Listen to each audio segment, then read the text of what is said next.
সেই স্বৈরাচারের বিগত প্রায় এক যুগের বেশি সময় আমরা কি দেখেছি?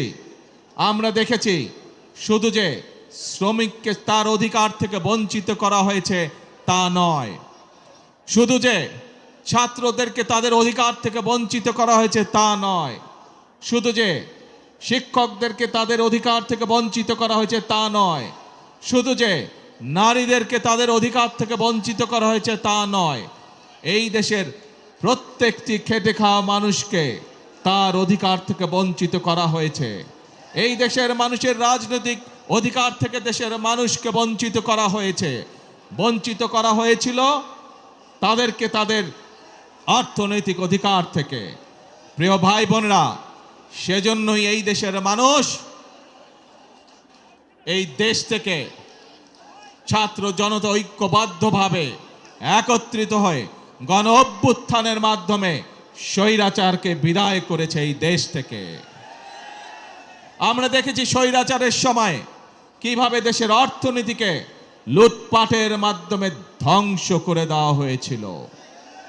আমরা দেখেছি কিভাবে দেশের শিল্প কলকারখানাগুলোকে ধীরে ধীরে বন্ধ করে দেওয়া হয়েছিল এবং এক পর্যায়ে গিয়ে ধ্বংস করে দেওয়া হয়েছিল, এবং বিদেশি জিনিসকে কিভাবে এই দেশে আমদানি নির্ভর করে হয়েছিল, এই দেশের পুরো অর্থনীতিকে কিভাবে ধীরে ধীরে আমদানি নির্ভর করে গড়ে তোলা হয়েছিল।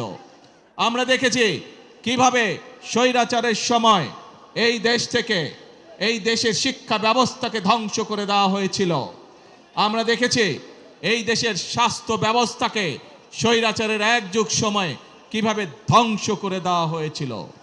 প্রিয় ভাই বোনেরা, যে কয়টি সেক্টরের কথা আপনাদের সামনে আমি তুলে ধরলাম, এই প্রত্যেকটি সেক্টরে হাজারো লক্ষ কোটি শ্রমিক কাজ করে, এবং এভাবেই দেশের প্রত্যেকটি সেক্টরকে ধ্বংস করার মাধ্যমে বাংলাদেশের সকল শ্রেণীপেরা মানুষকে আঘাত করা হয়েছিল।